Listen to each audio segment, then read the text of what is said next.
جیسا بیان کیا تھا کل کہ دیکھیں اس سورہ کا آغاز حروف مقطعات سے ہوا ہے، حامیم عین سین قاف، لہٰذا اس کا نام حامیم عین سین قاف ہے۔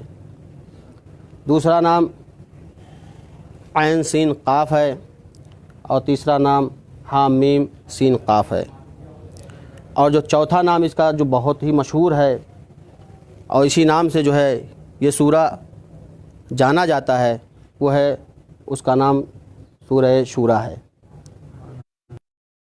اس کو جانتے ہیں۔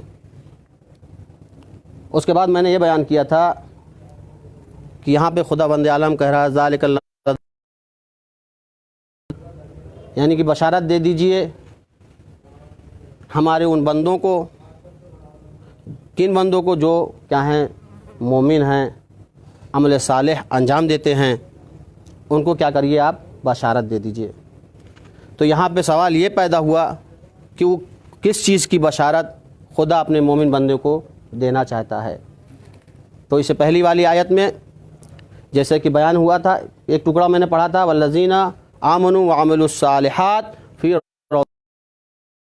یعنی کس چیز کی بشارت دینا چاہتا ہے اپنے بندوں کو، مومن بندوں کو؟ وہ جنت کی بشارت، اور ہمیشہ اس میں یہ مومن کیا رہیں گے، اور یہ ابدی ہے۔ اس کے بعد یہ آیت بڑھی آگے، قل لا اسألکم علیہ اجرا الا المودۃ فی القربى، اے میرے حبیب، اے میرے نبی، اے میرے پیغمبر، ان لوگوں سے کہہ دیجئے ہم اجر رسالت نہیں چاہتے، کچھ بھی نہیں چاہتے سوائے اس کے کہ تم کیا کرو، ہمارے اقربا سے، ہمارے اہل بیت سے، ہمارے رشتہ داروں سے کیا کریں، آپ لوگ محبت کریں، اس کے علاوہ ہم کچھ نہیں چاہتے۔ اور اس کے بعد وَمَن يَقْتَرِفْ حَسَنَةً نَزِدْ لَهُ فِيهَا حُسْنًا، آگے کی آیت ہے کہ خدا نے کہا کہ اگر کوئی ایک بھی نیکی انجام دے گا ہمارا بندہ تو میں کیا کروں گا، نزد لہو فیہا حسنا، میں کیا کروں، اضافہ کر دوں گا اس میں۔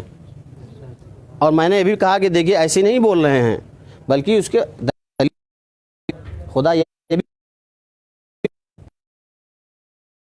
آیت ہے جس میں کیا کہہ رہا ہے خود، من جاء بالحسنۃ فلہ عشر امثالھا، اگر آپ ایک حسنہ جو ہے کیا کریں گے، بجا لائیں گے، انجام دیں گے، تو خدا اس کو کیا کرے گا، 10 برابر کر دے گا۔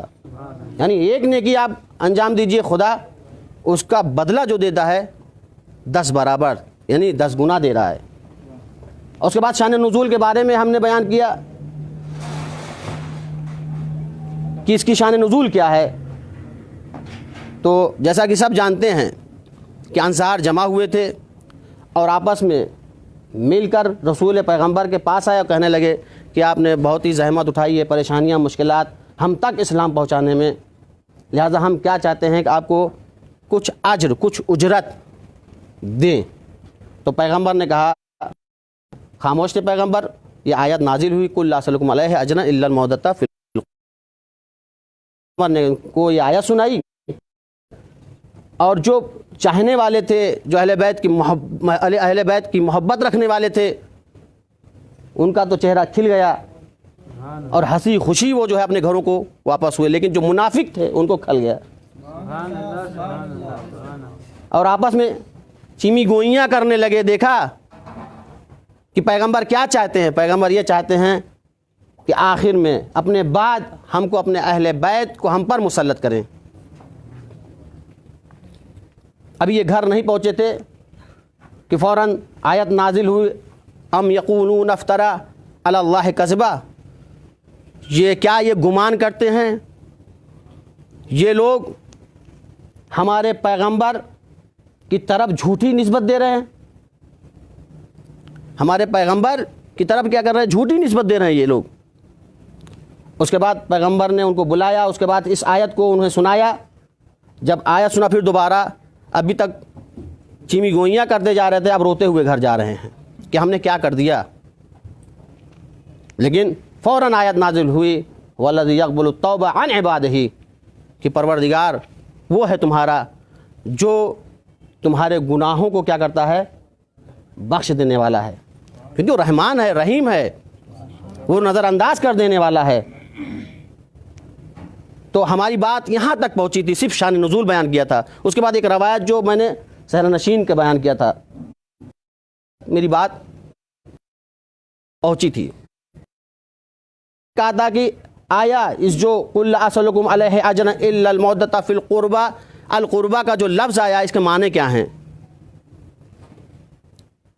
قربہ کے معنی کیا ہیں؟ تو بہت سے لوگوں نے جو ہے اس کی تفسیر میں، اس کے معنی میں بہت سے معنی لکھے ہیں۔ جیسا کہ القربہ کا پہلا معنی جو بیان کرتے ہیں کہ پیغمبر کے قریبی رشتہ دار۔ القربہ سے مراد اس آیت میں کیا ہے؟ پیغمبر کے قریب ترین رشتہ دار۔ تو اس سے مراد یہی ہوا قل لا اسألکم علیہ اجرا الا المودۃ فی القربہ سے، کہ آپ کہہ دیجئے پیغمبر ہم آپ سے اجر رسالت نہیں چاہتے، اگر ہم چاہتے ہیں تو صرف ہمارے قریب ترین رشتہ داروں سے کیا کریں؟ آپ محبت کریں۔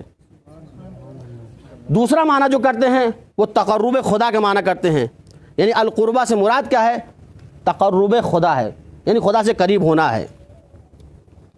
تو پھر کا معنی اس طریقے سے ہوگا، کہہ دیجئے پیغمبر کہ میں تم سے کچھ نہیں چاہتا ہوں، تم اپنے عمل صالح اور نیک کاموں کے ذریعے سے خدا کا تقرب حاصل کرو۔ اس کے بعد چوتھا معنی القربہ کا کرتے ہیں کہ القربہ سے مراد جو ہے مکے والے ہیں۔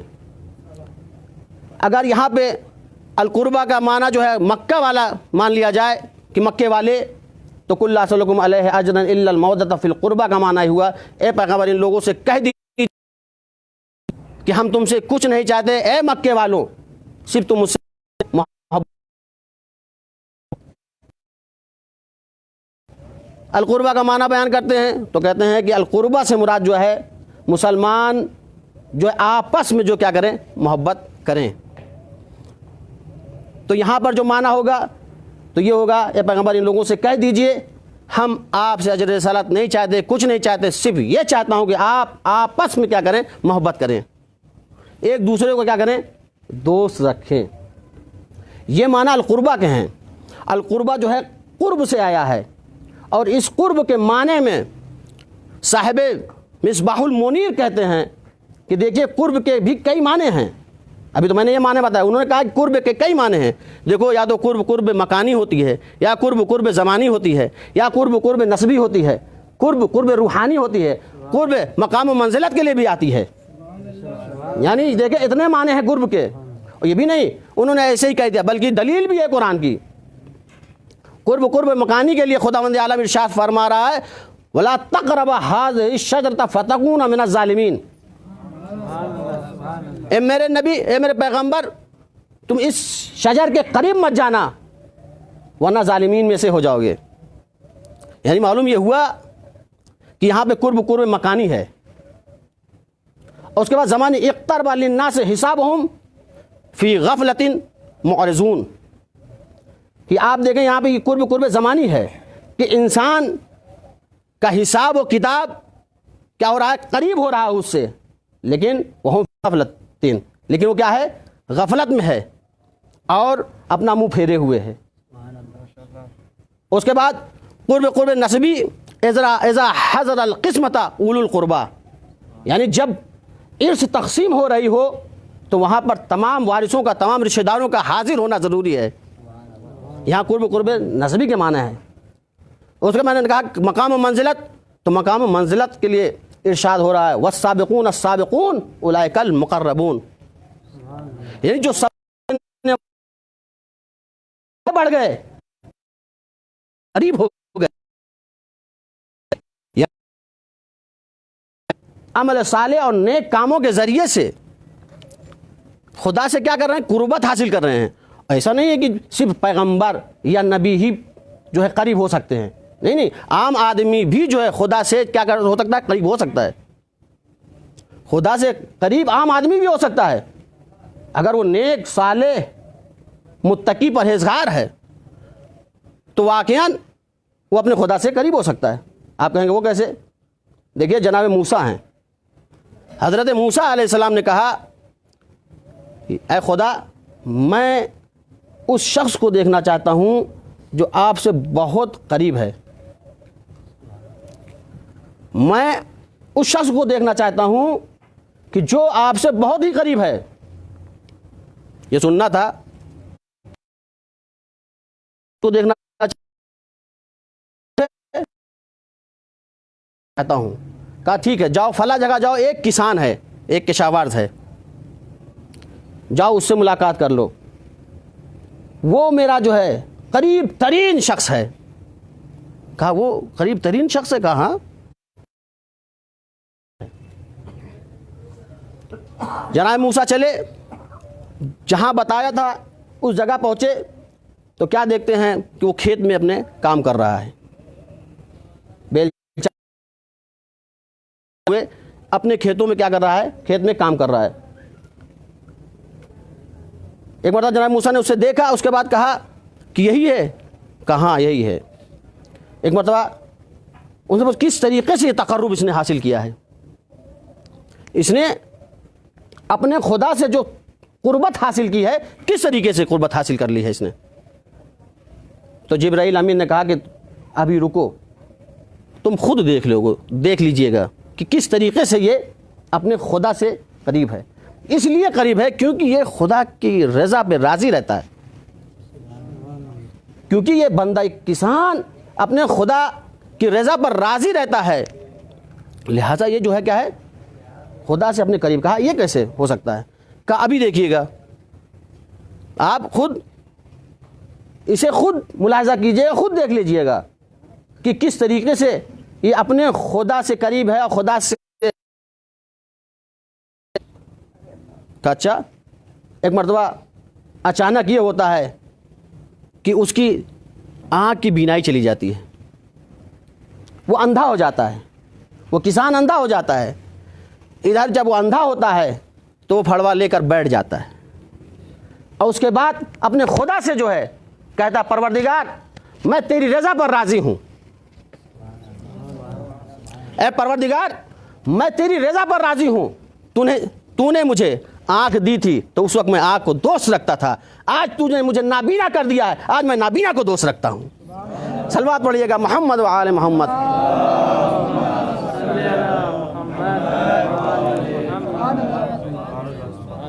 یعنی خدا کی نعمتوں پر انسان کو راضی چاہیے۔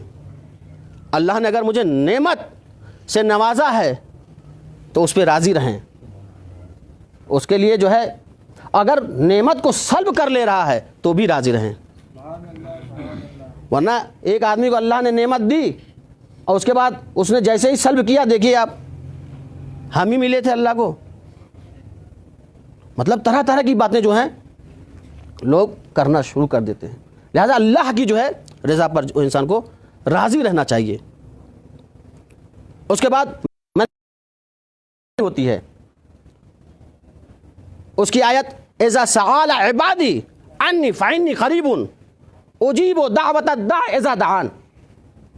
خدا کہہ رہا ہے اے میرے رسول میرے ان بندوں سے کہہ دو جب یہ سوال کریں، ان سے یہ کہو کہ میں ان سے بہت ہی قریب ہوں، اور یہی اتنا قریب نہیں، بہت ہی قریب ہوں۔ جب یہ دعا کے لیے ہاتھ بڑھاتے ہیں یا دعا کرتے ہیں، مانگتے ہیں، تو میں ان کی دعاؤں کو پورا کرتا ہوں، میں ان کی دعاؤں کو سنتا ہوں اور میں کیا کرتا ہوں؟ ان کی دعاؤں کو قبول کرتا ہوں۔ یہ قرب روحانی کے معنی ہیں، بہت سے معنی ہیں۔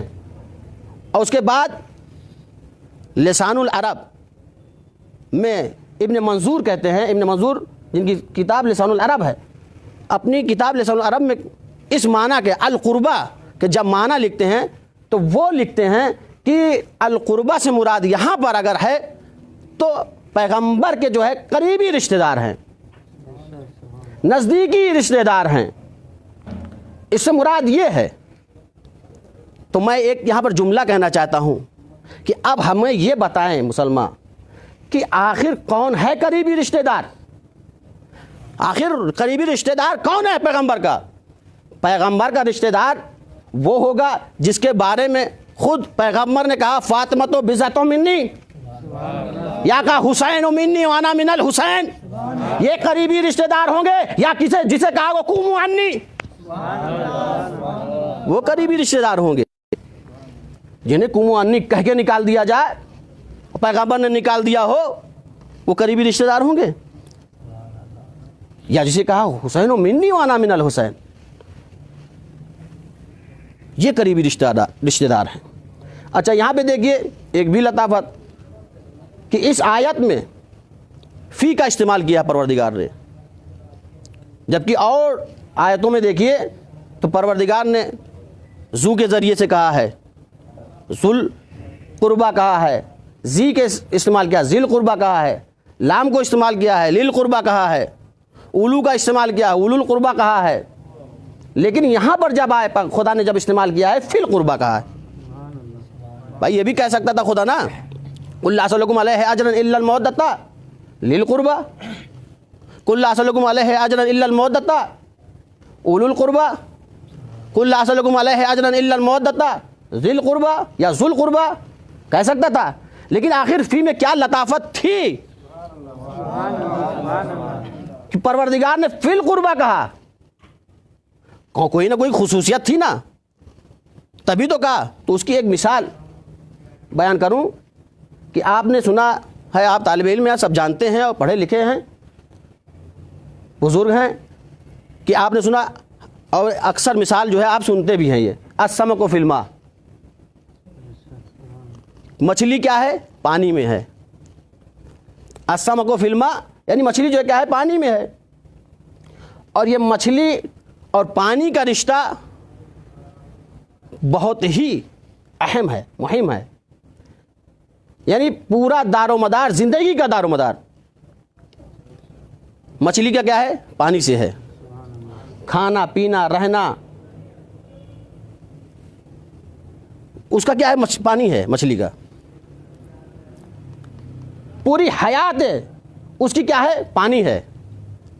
اگر اس کو جو ہے پانی سے نکال لیا جائے مچھلی کو، تو وہ کچھ ہی لمحوں میں تڑپ تڑپ کر مر جائے گی، کچھ ہی لمحوں میں یہ مچھلی تڑپ تڑپ کر مر جائے گی، کیونکہ پانی کا اور مچھلی کا رشتہ بہت ہی گہرا ہے۔ اور یہی نہیں، آپ اگر اسے جو ہے اسی کھال کو اکھاڑ کر یا اسے ٹکا ٹکا کر کر یعنی اس کو جو ہے نمک لگا کر اور اس کو جو ہے ٹکڑے ٹکڑے کر کر تل کر کھا جائیں، اور کھا بھی لیں گے تو بھی وہ پیٹ میں جانے کے بعد بھی پانی پانی کرتی ہے۔ تھوڑی ہی دیر میں آپ پانی جو ہے مانگیں گے، پانی پئیں گے پھر بھی سیراب نہیں ہوں گے، پھر پانی مانگیں گے، تو لوگ کہتے ہیں کہ لگ رہا ہے آج آپ مچھلی کھا کر آئے ہیں۔ یعنی یہ مچھلی اور پانی کا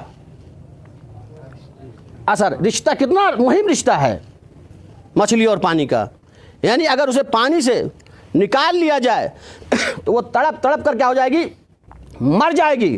بس یہاں پر میں ایک جملہ کہنا چاہتا ہوں، ہماری بھی محبت اہل بیت سے ایسے ہی ہونی چاہیے کہ اگر مجھے ٹکڑے ٹکڑے کر دیا جائے، ریزہ ریزہ کر دیا جائے، تو میرے ہر ٹکڑے ٹکڑے سے لبیک یا حسین، لبیک یا حسین نکلے۔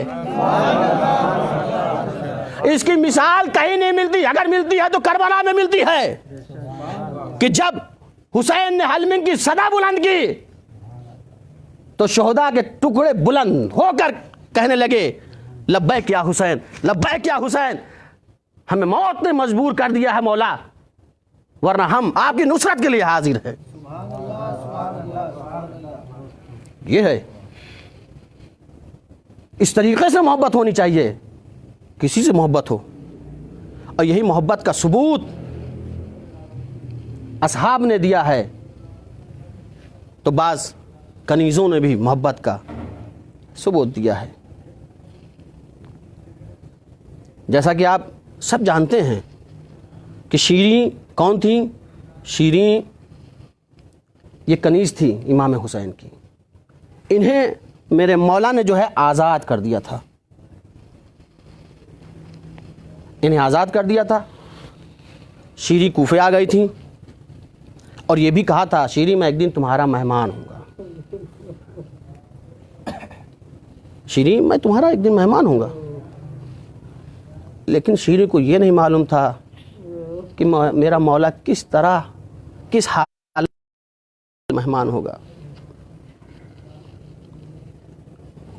جب یہ قافلہ کربلا سے اسیر ہو کر چلا ہے اور کوہ محمور کہتے ہیں وہاں پر پہنچا ہے, تو ان اشقیاء کو خبر ملی کہ آج جو ہے کچھ لوگ ہم پر حملہ کرنے والے ہیں. لہٰذا شیری کے شوہر جو عزیر ان کا نام ہے ان کو بلایا, اور بلانے کے بعد کہا ان اسرا کو اور ان سر کو تم اپنے گھر لے جاؤ, ہم صبح لے لیں گے. لہٰذا شیری کا شوہر ان اسرا کو اور ان سروں کو لے کر اپنے گھر آتا ہے.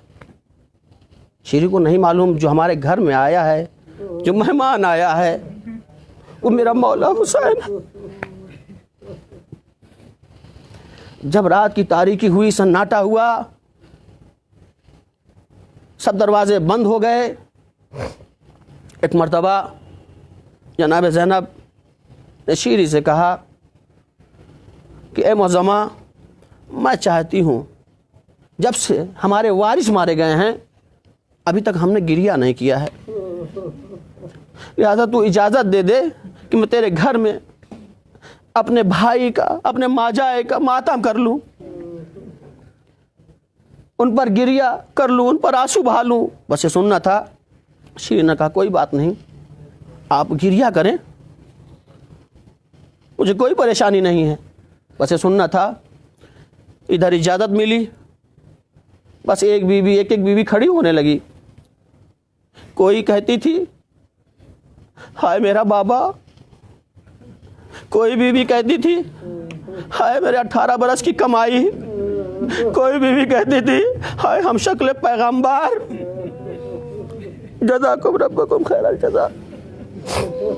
خدا کسی غم میں نہ رلائے سوائے غم سید الشہداء کے. لیکن جب سے جناب زینب کھڑی ہوئی ہے, جناب زینب نے گریہ شروع کیا, کیا کہا ہائے میرا بھیا حسین, ہائے میرا بھیا حسین. بس یہ سننا تھا. ایک مرتبہ شیری تڑپ گئی,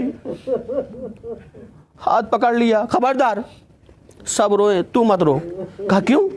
کہا یہ جانتی ہو یہ کس کا نام ہے؟ یہ میرے مولا حسین کا نام ہے.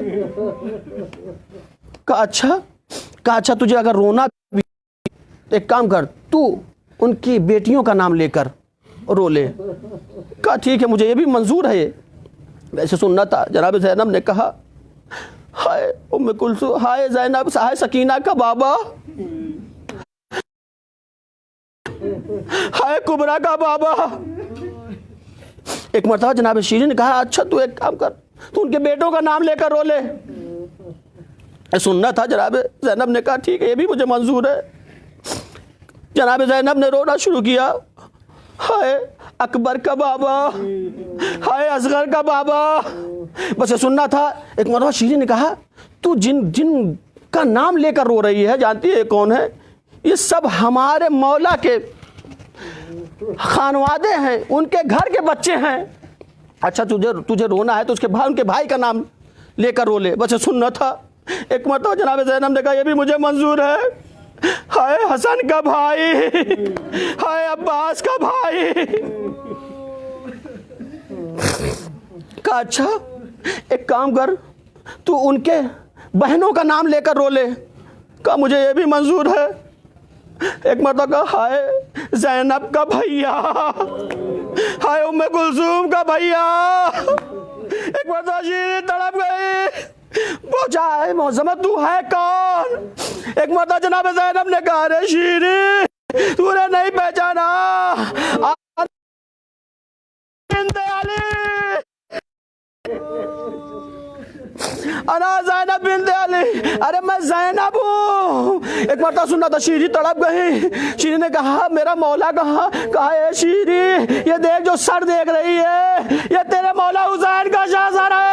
یہ جو سر دیکھ رہی ہے نوکے نیزے پر یہ عباس کا سر ہے, یہ اکبر کا سر ہے. بس یہ سننا تھا. شیری غش کھا کر گری. جب افاقہ ہوا کہا آخر یہ کیسا ماجرا کیا ہوا؟ کہا اے شیری مت پوچھ، ارے کربلا میں ہم اجڑ گئے، ہماری کمائی اجڑ گئی، ارے برباد ہو گئی، میرا بھیا 3 دن کا بھوکا پیاسا جلتی زمین پر ذبح کر دیا گیا۔ سیعلم الذین ظلموا ينقلبون۔